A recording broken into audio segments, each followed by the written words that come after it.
Dangal greetings. My name is Jose Palaparese and I'm going to present the beverage class. So beverage extends product.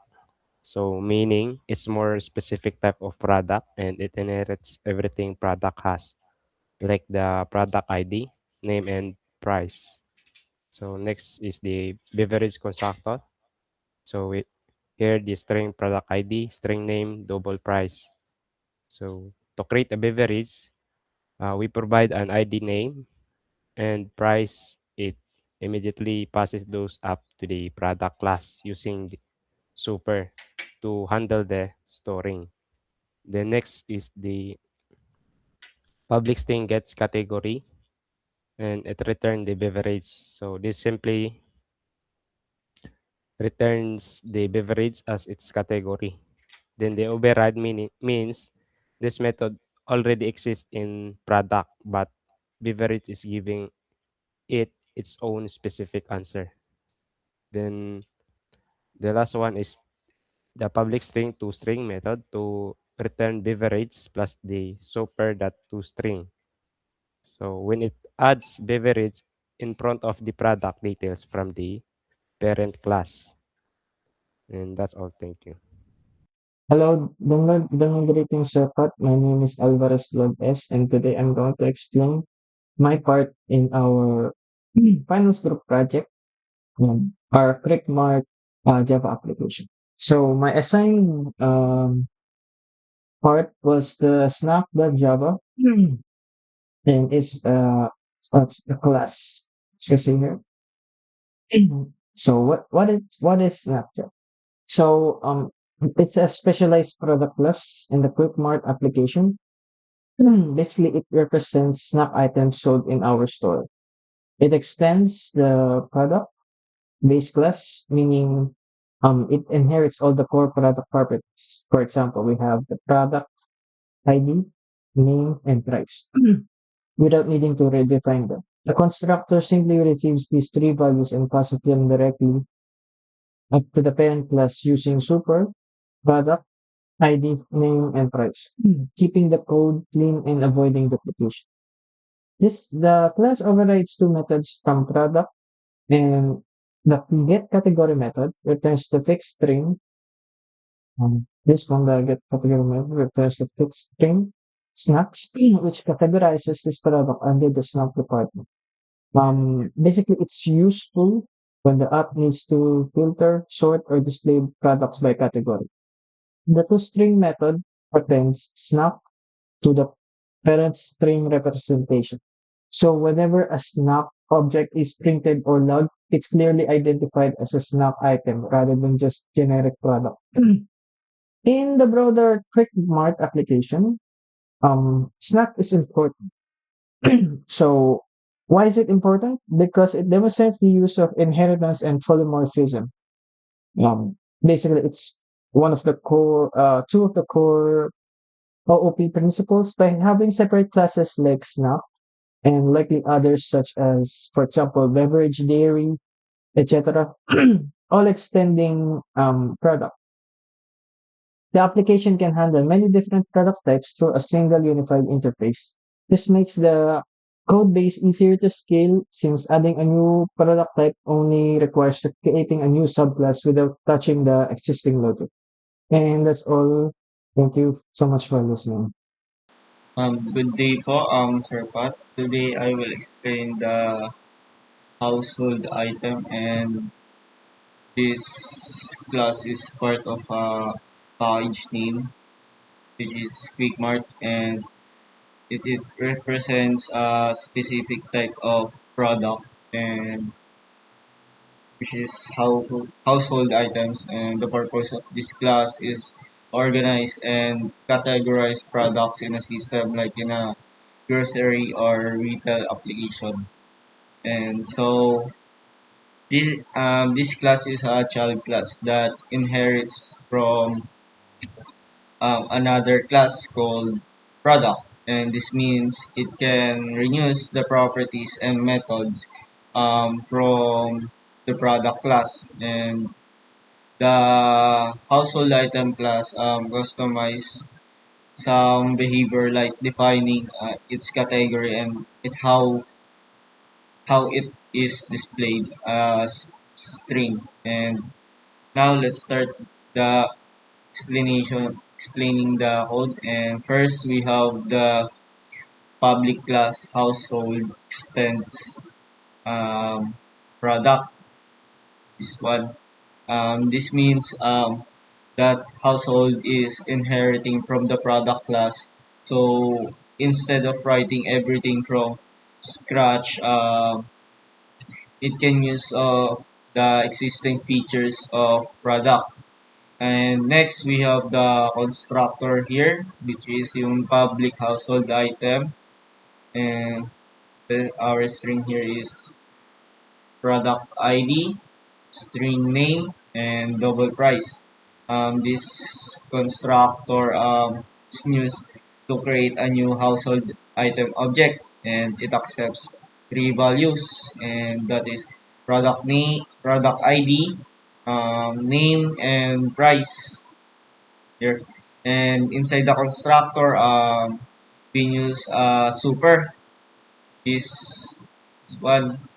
The keyword super is used to call the constructor of the parent class, and which is product. So basically we are passing these values to the parent class to initialize the object. And after that we have the method here, the public string get category, and this method is marked with override, um, which means it replaces a method from the parent class instead parent class, and instead of using the default category, returns the string household items, and which clearly defines the type of product. And lastly, we have the toString method here, which is the public string toString, and this method is also overridden, um, or override. It changes how the object is displayed when printed, and it adds a label household here before calling the parents class to string method using super dot to string. So it gives more specific output. And so overall, the household item class is specialized for a specialized version of the product class, and it uses inheritance, overrides methods, and customized output for better organization. And that's all for my presentation. Thank you for listening. So, dangal greetings. My name is Alexander Valderrama, and I'll be explaining the cart observer class. So, this one please, quick one since it's very short. So, I will now explain it. So, the cart observer, it is an interface. So, which means it does not actually contain any actual code. So, what it does is it just declares a contract or requirement, so that any class that implementing the cart observer, it must follow. So in this case, the requirement or contract is simple. Any class that implements the cart observer class, it must have an update method. So this update method, it gets called automatically whenever the cart is modified. For example, like when an item is added, next remove, and lastly, when the cart is clear. And that's it for cart observer. Thank you. Hello, Sir Patrick. My name is Mark Christian S. Amador, and I'm about to explain our group project on OOP, Quick Mart, and I'm about to explain the cart item class. So, here. First, I'm gonna tell you what the cart item class is basically about. It's a building block of our shopping cart. In this program, when a customer adds a product to their cart, it doesn't just save the product alone. It saves the product together with how many of it the customer wants. It's that a pairing the product and then the quantity. These are exactly what the cart item represent. Think of it like one row on a grocery receipt. It tells you what the item is and how many you're buying. The cart class holds the list of these cart items object, and then the receipt display class reads through them to print out the final bill. So basically, the cart item sits right in the middle of these to connect them, the products to the cart, and then the receipts. Then, so first, I'm gonna here the public class cart item. Here I'm declaring the class itself. I'm calling it cart item because it represents a single item inside the class, not the whole cart, just one entry in it. It's just the one entry in it. So first, the private product. This is the first field that I'm putting in. I'm storing a product object here. That's the actual item being purchased, like the snack or a beverage. I'm using the product as a type of as the type because our program has multiple product types, and they all extends from that base product class. Making it private means only this class can directly touch it. Then another one of our fields. These fields naman po, it stores how many of that product the customer wants. So together, these two fields, the product and the quantity, are everything that defines this one cart entry. Then next, the constructors. So basically, the constructors are here. Constructors is special methods that runs when we create a new cart item. It lets us set everything up right away. Here, as you can see here, the public cart item. I'm defining the constructor here, and then it takes two inputs, the product and then the in quantity. So whoever creates the cart item, the user first has to provide both right from the start. So you can't have a cart item without knowing what it is, and then not knowing how many you want. So this product refers to the field that I declared up here. I'm assigning the product that was passed into that field. This keyword is just to make things clear. I'm talking about the class's own variable, not the parameter. The next, the quantity. Same idea here, same as the product. Here I'm saving the quantity that was passed on to the other class's quantity fields. Next, we on to our getters and setters here. These are the getters and setters. These are just method that let other class read. Just the method that let other class reads or update the field since they themselves are private. See here, the first this lets our classes like cart or the receipt display as like, hey, what the product is this item cart for, then get the answers back. Next, we have the set products. This lets someone update the product of an existing cart item if needed. If not used super often, but it's a good practice to have it. Then next, we have the get quantity. This returns how many of the product the customer wants. For example, if they added 3 bags for chips, 3 bags of chips, this returns 3. Okay, next, we have the set quantity. This let us update the quantity. For example, if a customer changes their order from 2 to 5 or 2 to 5 of something they want, like they change their mind on how many they want to buy, this is where the set quantity comes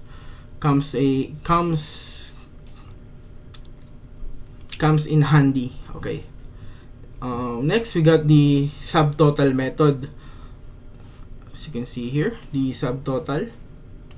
Now the last method is the most important one in this class. So basically, I'm gonna explain the public double get subtotal. Here I'm defining the method called get subtotal. Its job is to calculate the total price of this one cart item. So the price, so it's basically price times quantity. Then next, the return product get price. Here I'm calling the get price on the product. That's method from the product class that gives back the item unit price. Then I multiply it by the quantity. So if a drink costs 50 pesos and the customer wants 2, this returns 100. This is what they get used when the receipt is being calculated. So that's it for my presentation. I'm gonna give you a quick summary. So the cart item is simple but essential class. It bundles together a product and a quantity into one object that provide ways to read and update them. It calculates the subtotal for that item, and then every product of the customer adds to their cart becomes a cart item, and those items are what the cart and the receipt display classes uses to track and show the order. Without this cart item, we would have no clean way to link what you're buying to link what you are buying and how many that you're buying. So that's it. Thank you for listening about the cart item. Thank you. So, my greetings. My name is Alexander Valderrama, and I'll be explaining the cart class.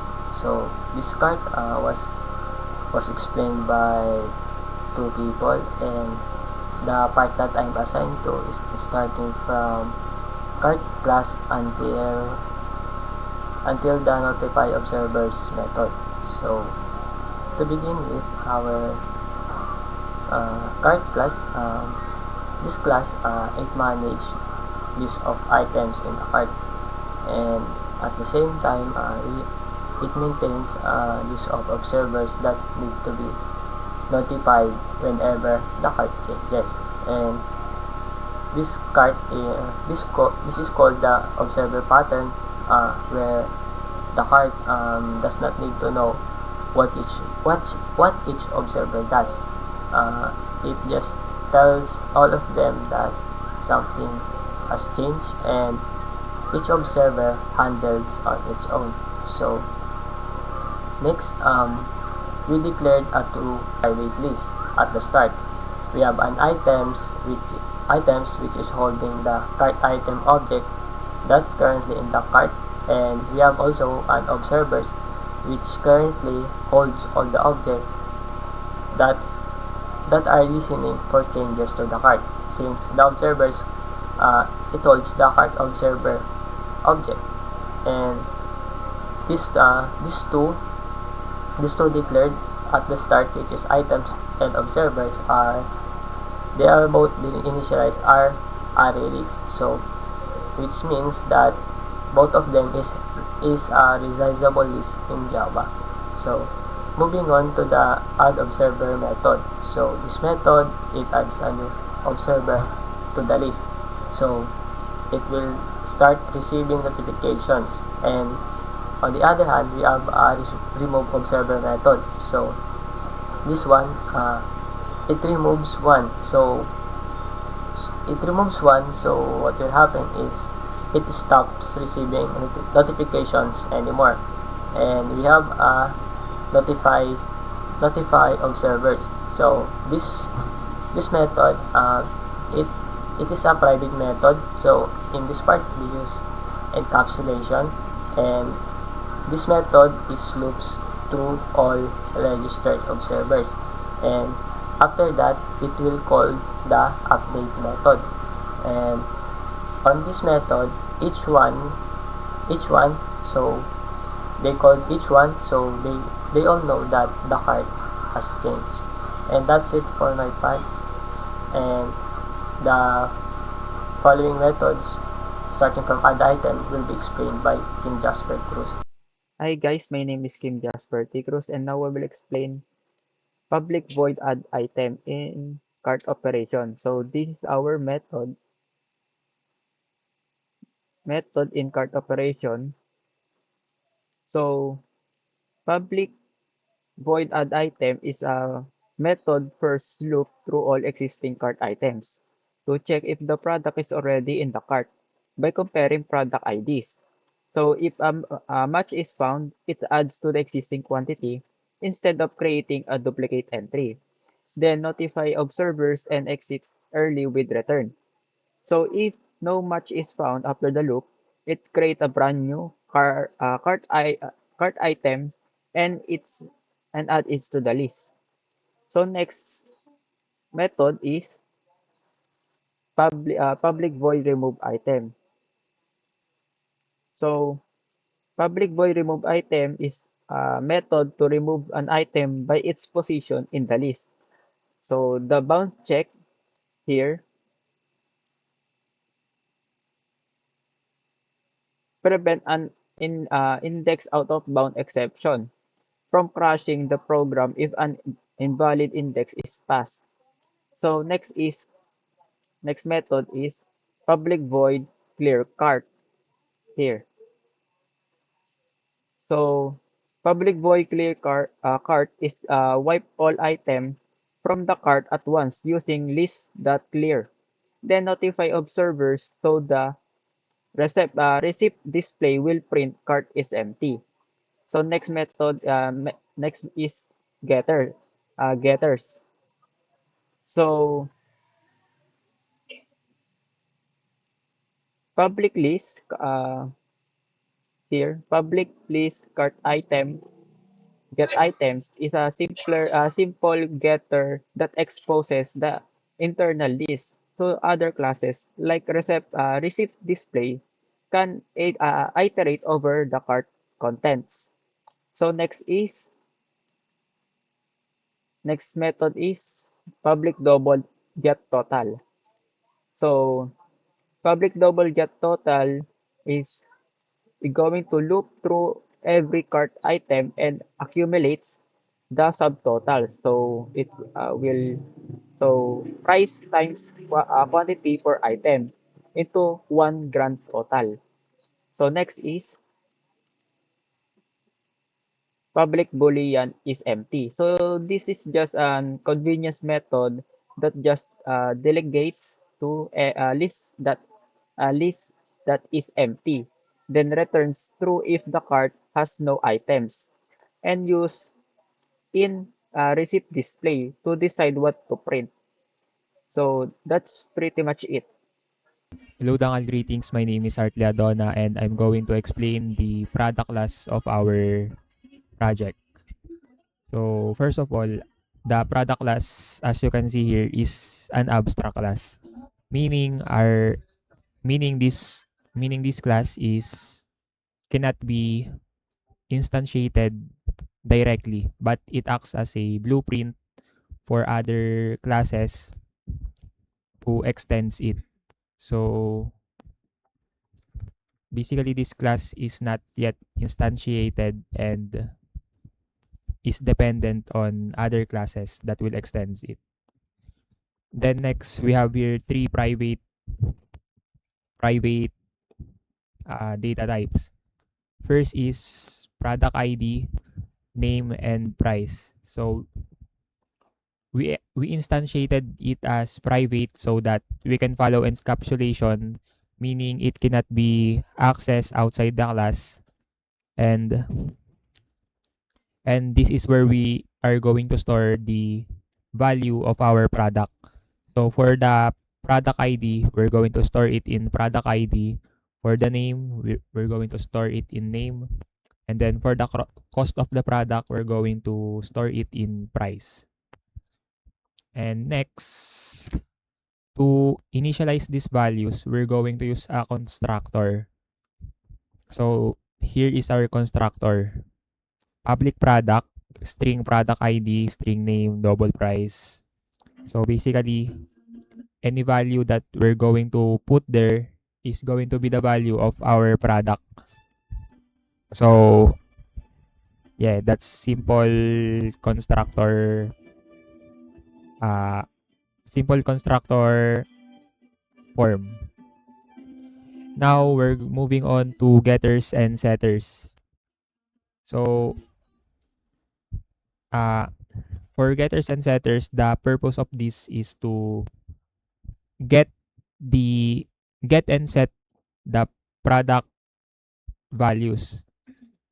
So since we use private here, we cannot access it outside the class. So that's where the getters and setters comes into being useful.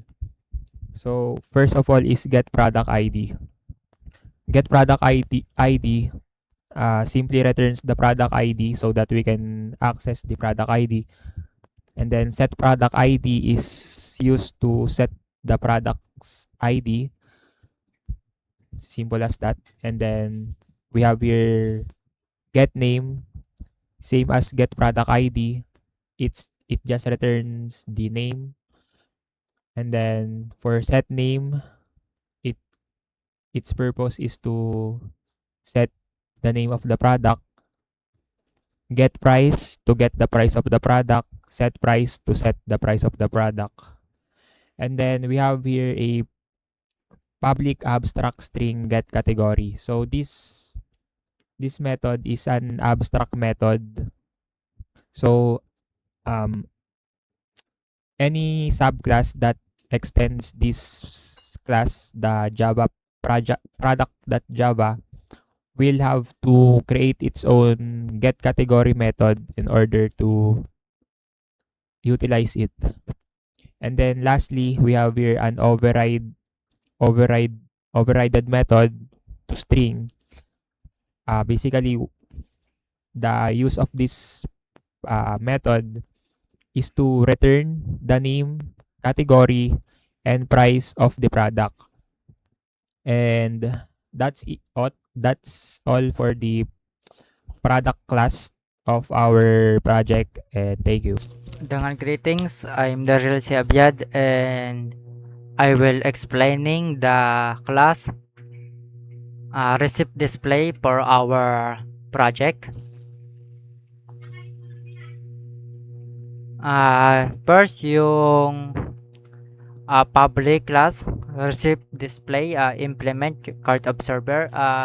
Mag-implement po tayo ng cart observer para magamit po natin yung method na update para matawag po natin kung may mababago man po.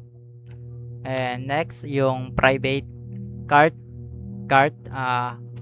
dito po i-store po yung reference to the cart object. And so yung update method po magagamit po natin.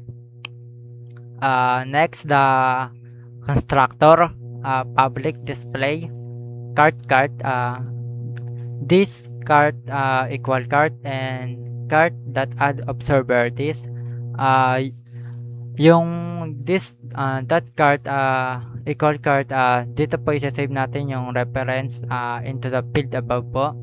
And cart that add observer this ito po i-register po natin yung sarili niya po para maging watcher po from cart on cart. And overdrive po natin yung method na update.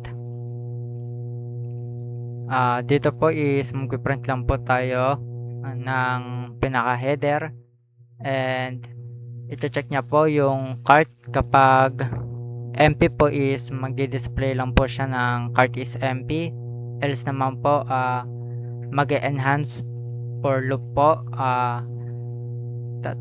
kinukuha niyo po yung lahat ng item sa loob ng cart and i-display po yung get product to string, yung mga ano po niya, kung anong type po siya and name, yung quantity po, and yung di-display niya rin po yung subtotal from item.get subtotal, and after none po ipiprint nyo lang po yung total amount by getting by using cart.getTotal, and after that magpiprint lang po siya ng pinaka outro, and that's all lang po for class receipt display. Thank you po. Dangal greetings, I'm Daryl Siabyad and I will explaining the public quick mart. First, public quick mart extend JFrame. Ginagamit po natin yung extend para ma-inherit po niya yung lahat po ng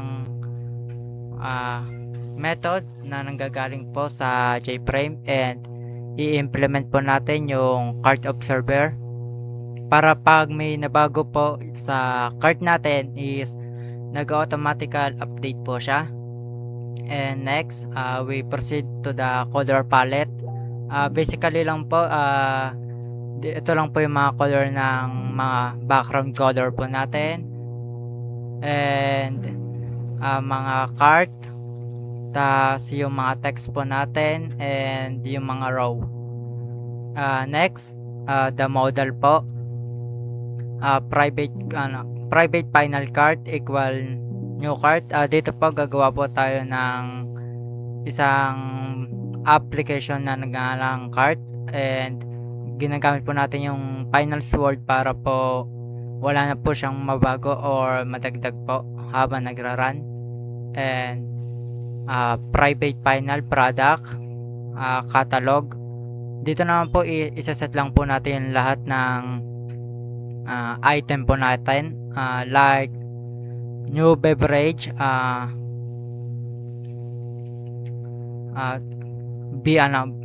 BE101 mineral water, and price.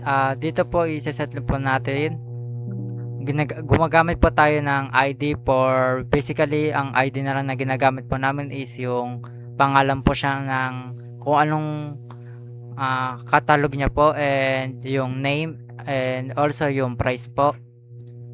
Next po tayo sa UI, private default model, catalog model, private JTable catalog model, and private default model table model cart model, private JTable cart table, private J text area receipt area, and private J label total labor. Dito po natin siya nilalagay para magamit pa po ng ibang method yung ito po, and ma-update po siya. Next, our public quick mart. First, inheritance po natin yung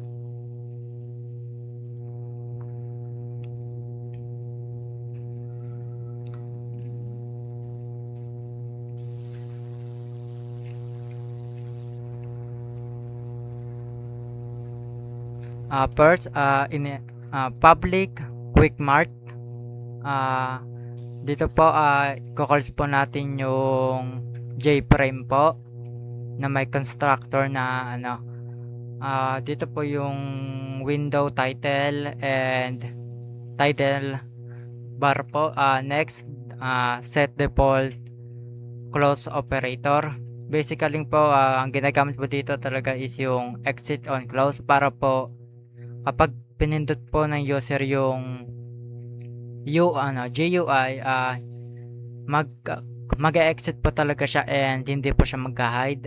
Next, the set size lang po and set minimum size. Next, the set location relative to null. Dito po ginagamit po para sa lagi pong center nalabas yung UI, and yung magse-set lang po tayo ng color. And cart dot add observer this, dito po i-ano lang po natin siya, tawag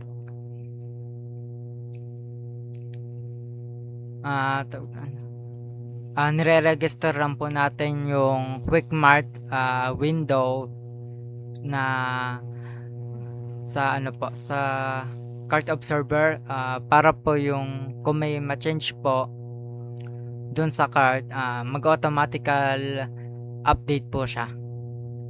And new receipt display cart, dito po yung magdi-display yung mga receipt natin. Also po nag-ano rin po siya, nagdi-display po sa console mode. And build UI, dito po is tatawagin po natin yung build UI para pagsamasamahin po yung lahat.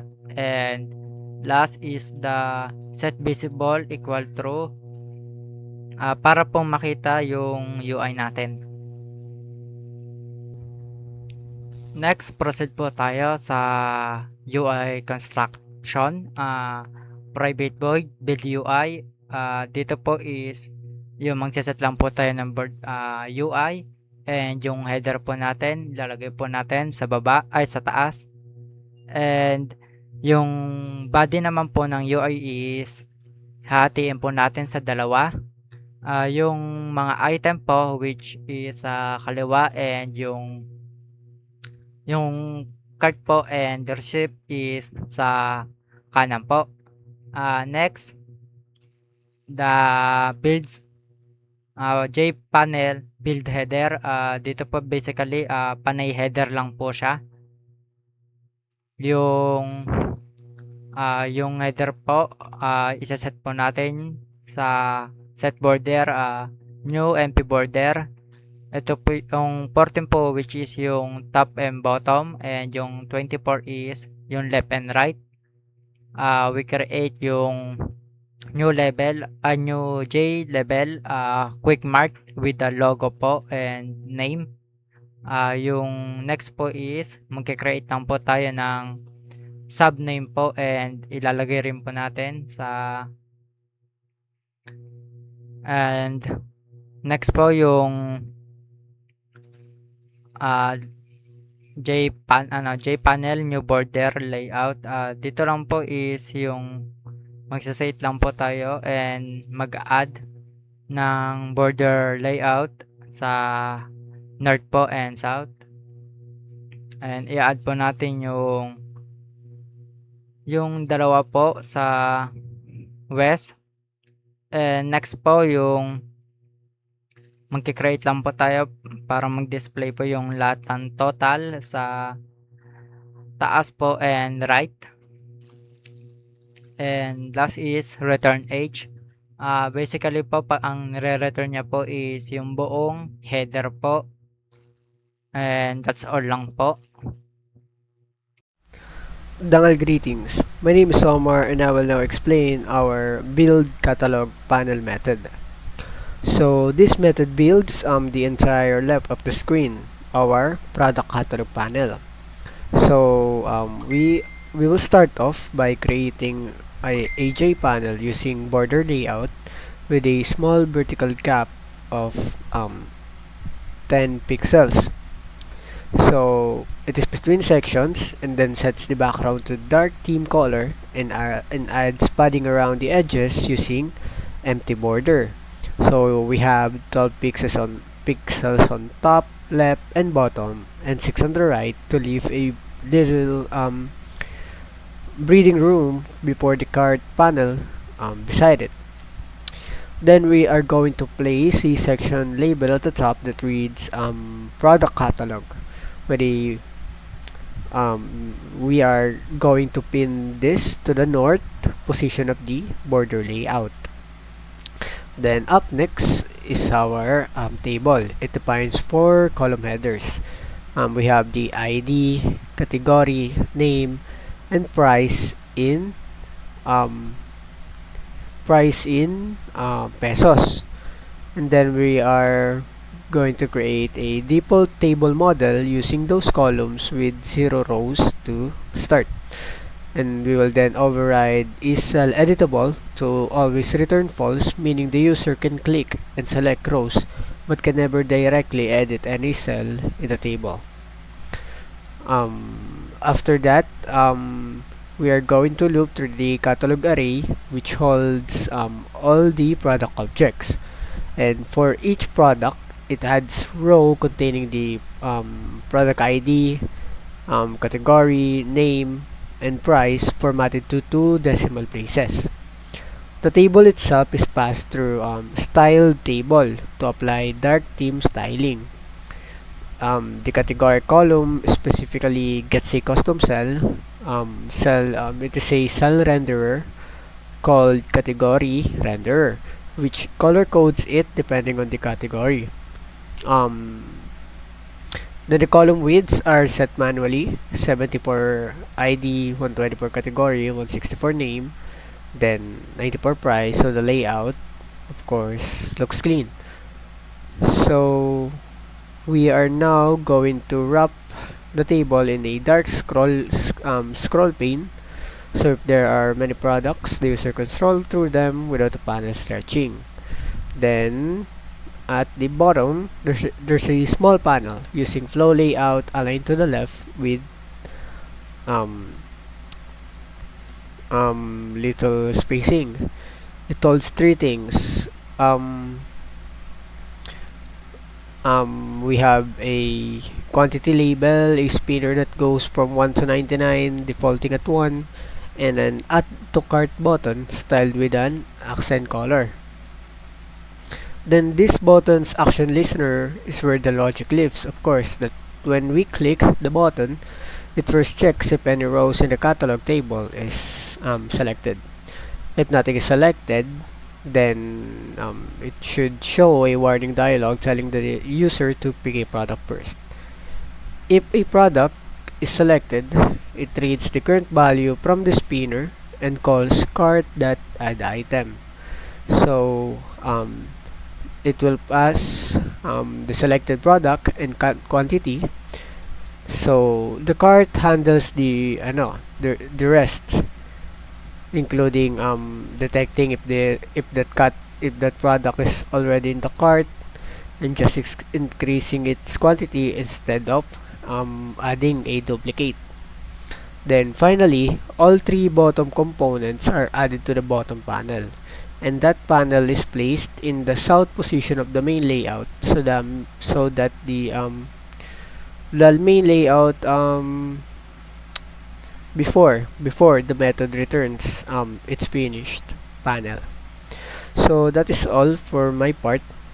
So let's move on to the rest of the main GUI. Thank you. So, dagal greetings. My name is Alexander Valderrama, and I will be explaining my part in the Quick Mart class, because in our Quick Mart class, which is this part, we shared it was explained by 4 people, and the part I'm assigned to is build right panel method until this we have a split pane. So it is a vertical split between cart and receipt. So to begin with, we will be starting in the build right method. So what this method does, so this method creates the right side of our application window, and that window is divided in 2 separate sections. We have the cart table on the top, and we have the receipt preview place in the bottom. So with that, we have a border layout which contains a vertical gap of 8 pixels. So with next, we have a panel that's styled with background color which is dark, and we also add a padding which is this part. So let's move on to this part. So this part is the card table, which is the top half. So this part, it is a separate inner panel. And it is created. We created this for the section of the card. So in this part, it is set to transparent, and so the dark background of of of, of the parent panel will be shown through, and this label, which is icon card and text card, it will be placed at the top using the border layout.node. So basically, this border layout.node is place the label at the top, and that's it.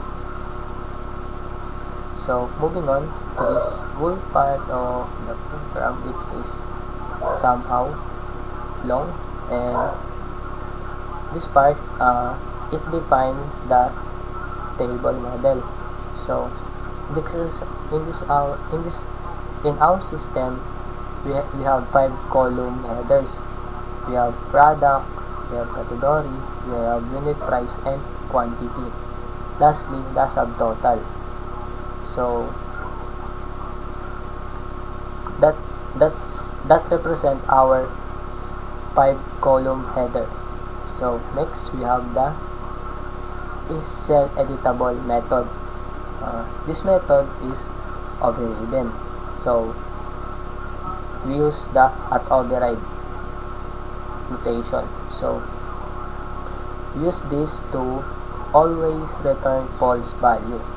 So this, by returning the false value, it prevents the user from directly editing any cell in the card table. So by preventing it, column widths are then next will be individually will be set to control. It is set to control, so it shows how much space each column will be taken up. And next, we have the 3 action button. So we have card, we have remove, and we have clear. So these 3 action buttons we place in the right side of our system.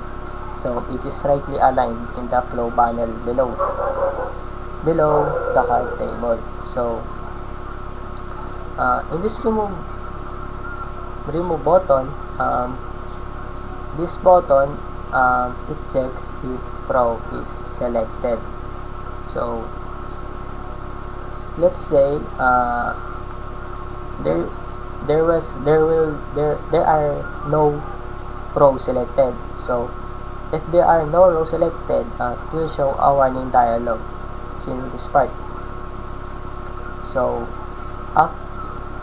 it will be shown a warning message, which is the warning dialog. And on the other hand, let's say there is a selected row. Unlike before, there will no one. So in this case, if there will be a row selected, this method will be called, which is the remove item. So the main function of this method, use this to delete that item from the cart using index this part. So it is still use an indexing, which is will be found in array. So next, we have clear cut button.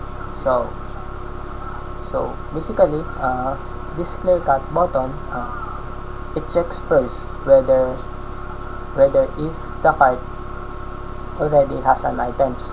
So let's say the case is it already the cart is already contains an item. So what will happen is it will show a confirmation, which is this part.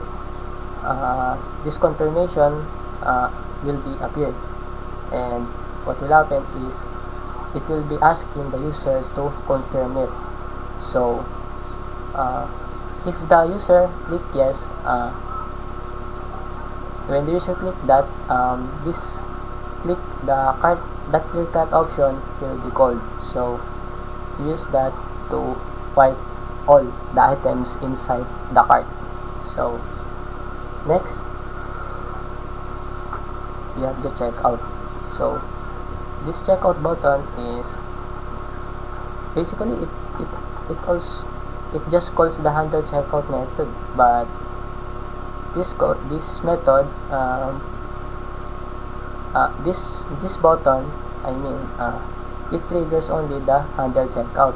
So this handle checkout method, it also contains it contains the processes the final purchase. So when this checkout button is clicked, the processing of the final purchase will be processed, since checkout button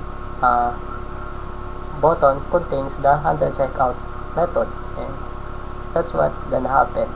And next, we have the JTEX area, receipt area to this part. So these are the receipt area that can be found in bottom half. So we made a receipt panel, and that's it, and use the receipt preview label, so we can identify it if it is a receipt or not. And next, we have a JTEX area, which is not editable, since we use the false value. And also we set a background card and foreground card for accent, and we have a font named Monospeed. And next, since we also have this design, we have this because we have to make it a very receipt like appearance, so it can be viewed as receipt that we always encountered in SM, grocery store, or appliances, since most of the time buying an item in standard stores, we always receive a receipt from the items that we bought. So next, our receipt, it starts with cart is empty. And lastly, we have vertical gauge split pane. So this method, it stacks the cart panel at the top. So since it's stuck the cart panel at the top, the receipt also at the same time, and the top and the receipt panel below, using the divider, this divider is fixed at 310 pixels, also incoming from the top, and the divider, which size 4, it is started to be thin with using 4 pixels, and we have a borderless. We use this to be borderless to blend or to work together with dark theme, since in the background we set it to be a dark background. And lastly, the split pane is added, so we added it to the center of the right panel. And That's it for my part. Thank you. Dangal greetings. My name is Jose Parese, and now we will move on to the update method. So this is the method that keeps the entire screen in the sync with the cart. So every time the cart changes, the Java automatically calls the update method because QuickMart implements the cart observer interface. Inside it, the refresh cart table method and the refresh receipt method are called to redraw the screen, and then total label that set text, the string that format, and it will updates the running total shown in the header. So the percent that 2f part ensures it always show exactly two decimal places like PHP 75. So next is the refresh cart table method. So here, uh, this method is responsible for redrawing the cart table from scratch every time something changes. So it starts with cart model that set row count, so 0, which wipes all the existing rows so all data doesn't stack up on top of new data. Then it calls cart.getItems method to get the latest list of items and loops through each one. So inside the loop, the ci.getProduct method retrieves the product object so its details can be accessed, and then the cart.model row new object array, and then the pr.getName method that pr.getCategory method.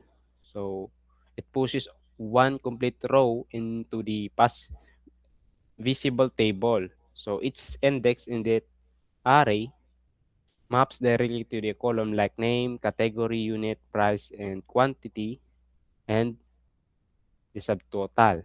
So next is the refresh receipt method. So here, it builds the receipt text shown in the preview area. So first, it's check if cart that is empty, and if true, it calls receipt area that set text, which is cart is empty, and it returns early so nothing else runs.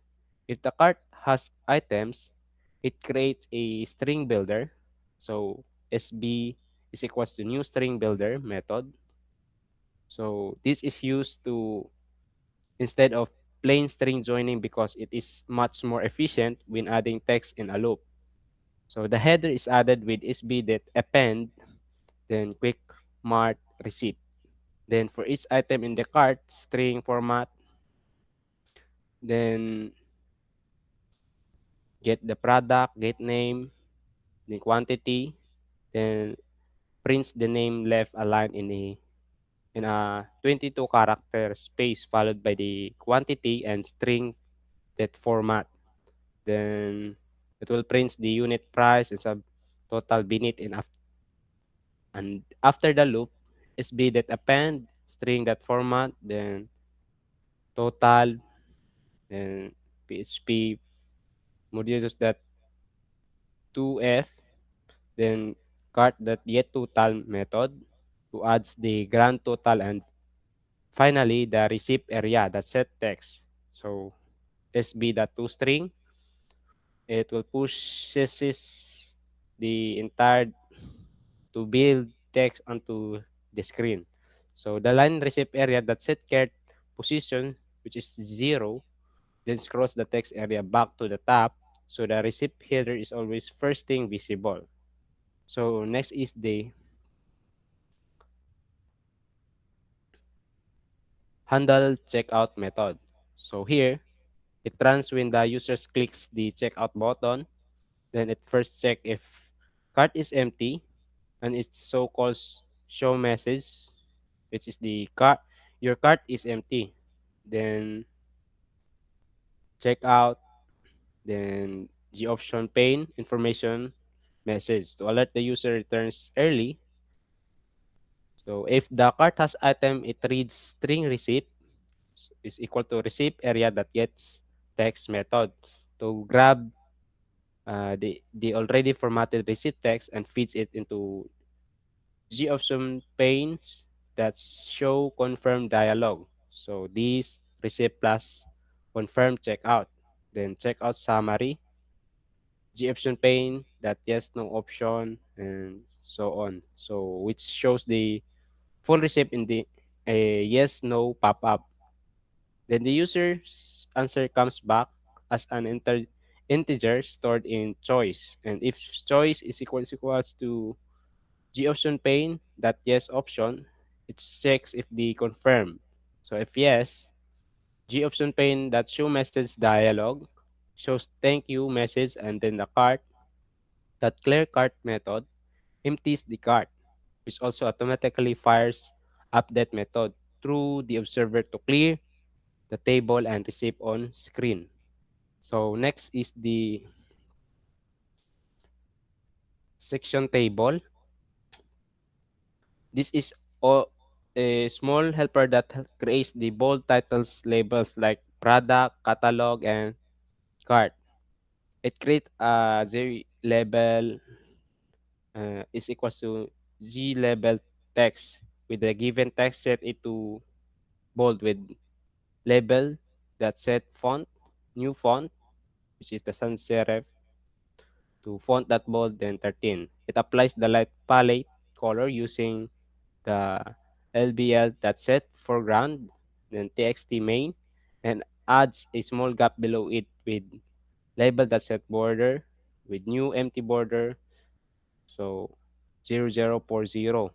The four numbers represent the top left and bottom and right padding. So only the bottom gets 4px of the space if then returns LBL so it can be dropped into any panel as a section header. So next is the styled table method. So this the method creates everything table in app with consistent dark styling. The most important part is the overridden, which is prepare render method. So this runs for every single cell before it's drawn. And inside it, see that set background is row selected, row, then accent that darker method. So it decides the cell's background color using chain of condition. It rows selected use dark accent if the row number is even use. So busy card and if odd use row alt. So this uh, creates the alternating stripe effect. Then the C set foreground is row select row color that white text main. So it makes selected row text white for contrast. And the outside the renderer, the T that set row height is 28.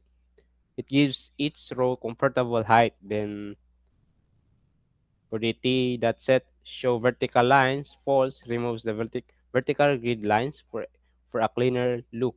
And the T that get table header method that set border, then border factory that create matte border, which is 0020 accent.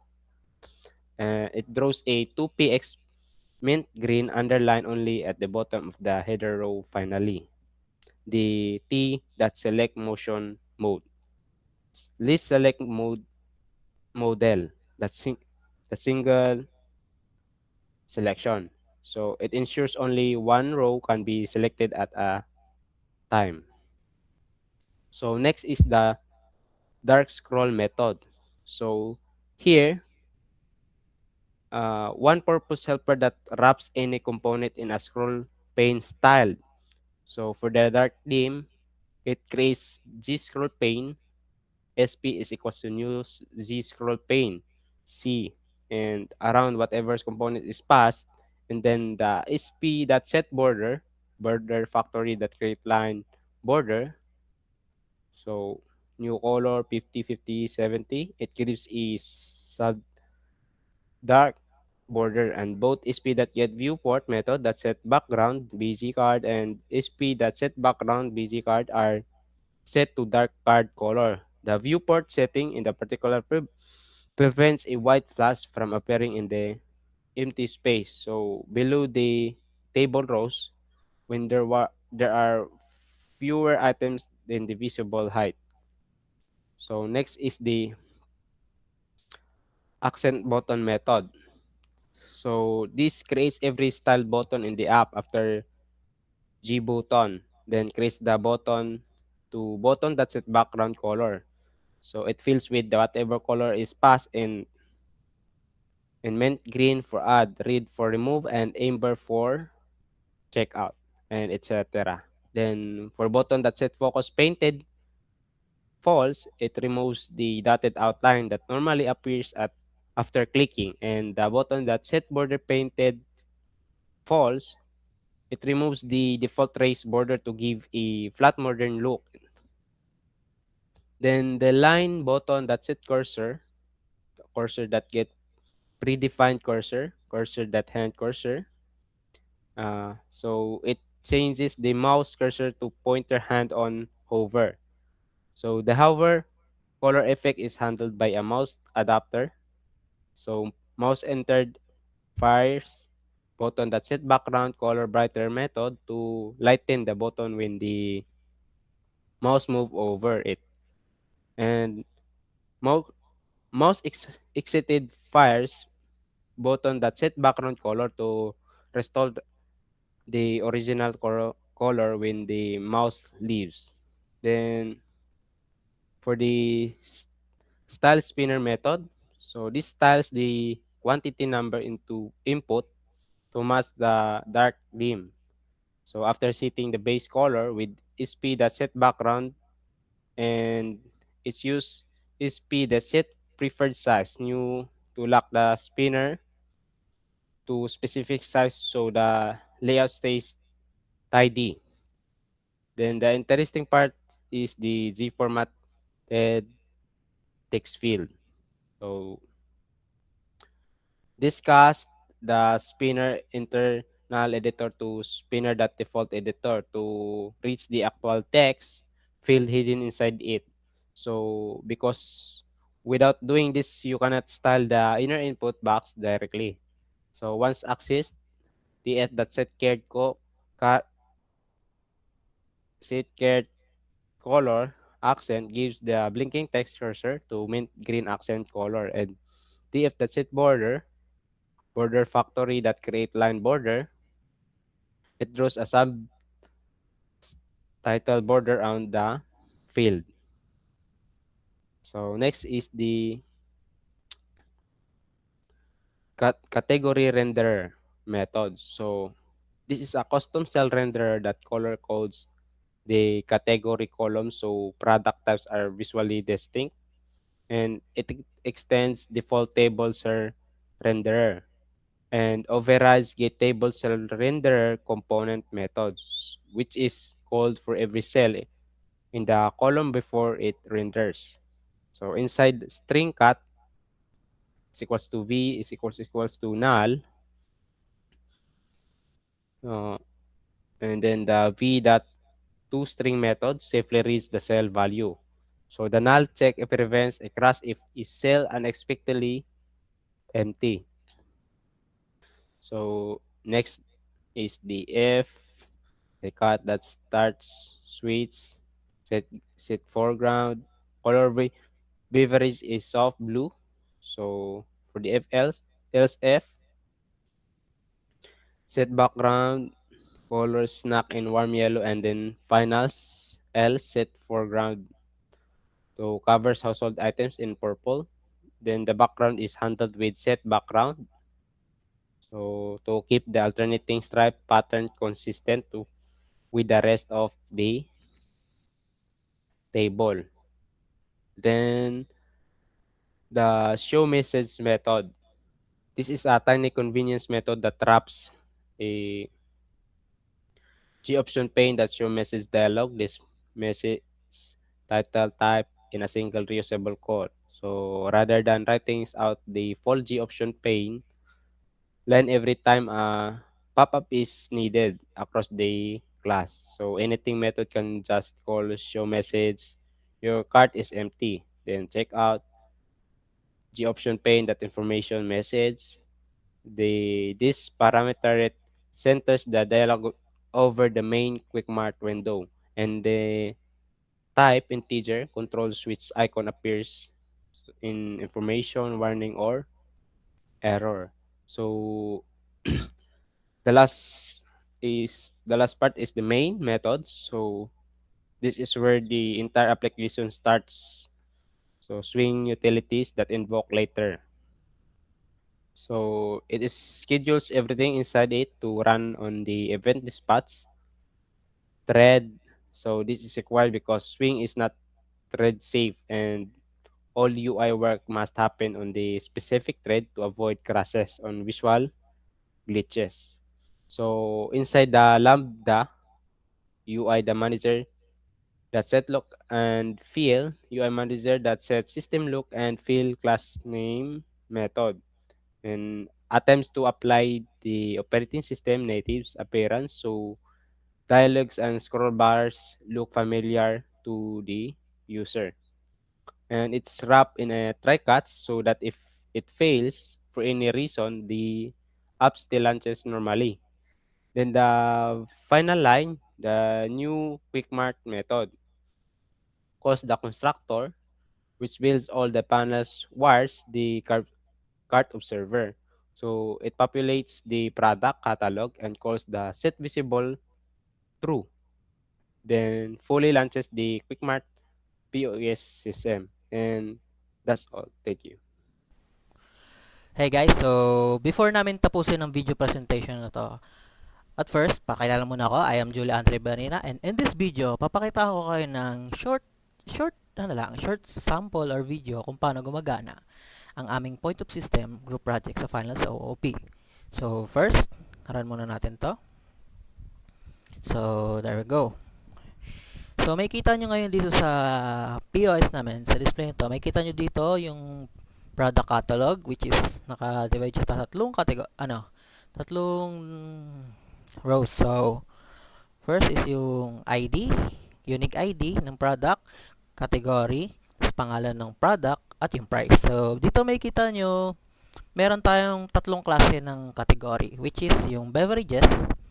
So beverages, mga inumin to.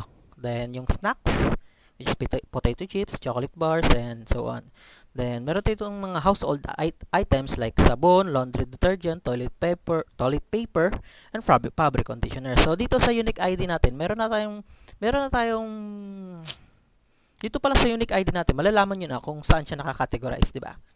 So sample ito, Bev001. So ito yung mga beverages, katulad dito sa snack, SNK.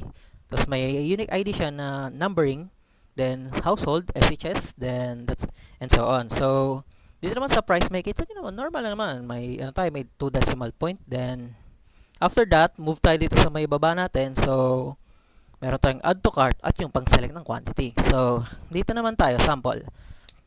Sa kabila naman tayo. So ito, display ng cart, ng product, category, unit price, quantity, and subtotal. Then sa may upper right, meron tayo ditong total ng mailalaman dito sa natin sa cart. Then meron tayong sa lower sa may center, remove selected, which is papakita ko sa inyo mamaya. Clear cart, to clear kung parang nag-change of mind ka sa cart mo, or parang yun nga. Then check out. Tapos dito naman tayo sa receipt preview, which is dito magdi-display yung breakdown nung mga pinamili mo or nasa cart mo before mo siya i-check out.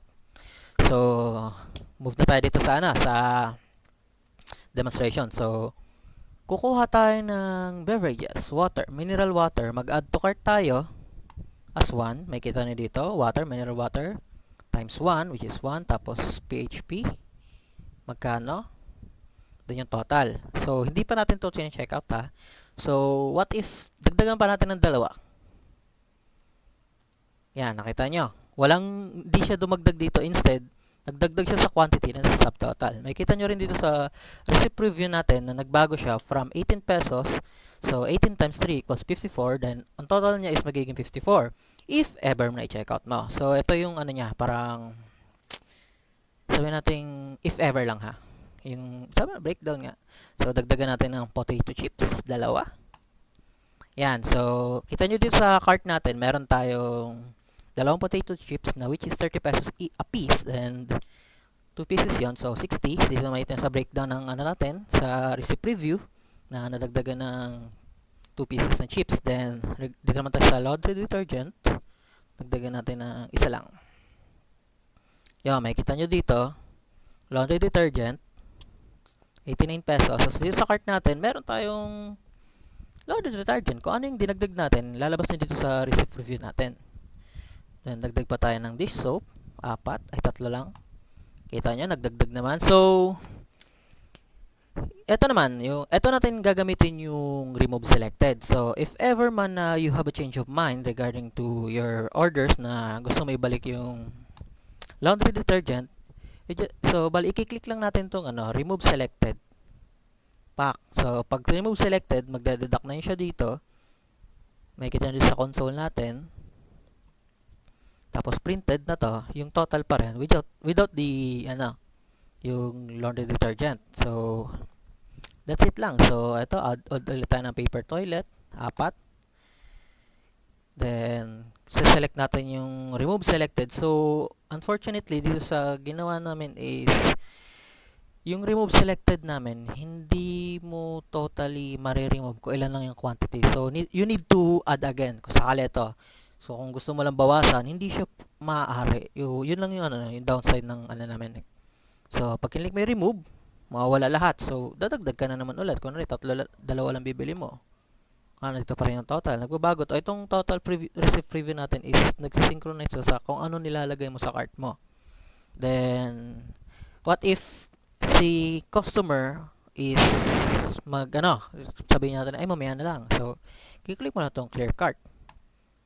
So, meron tayo ditong confirmation dialog na for validation. Kung sakali man, accidentally maklik nung user yung clear cart. So, dito papasok yung validation natin. So, kung no, syempre wala mangyayari. Pag kinlik mo yung yes, magi-clear yung cart ngayon. So, that's it. So, gagawa tayo naman magpo-proceed tayo ng success order. Add natin yan. So, that's it na. Ibali natin, ang gagawin natin ngayon is i-check out na. So, sample na, accidentally ulit maklik user yung checkout, syempre, meron tayong confirm validation ulit. So, dito sa confirm validation natin, meron tayong checkout summary, which is, yun yung mga pinag-order just to confirm kung tama ba yung mga nakalagay sa cart. So, order nila. So, which is, eto nga, energy drink. Kita nyo naman dito. Energy drink, beverages, 65. Times 2, 130. Then, potato chips, which is 30. And the laundry detergent na isang piraso, which is 89. With a subtotal of 249 pesos.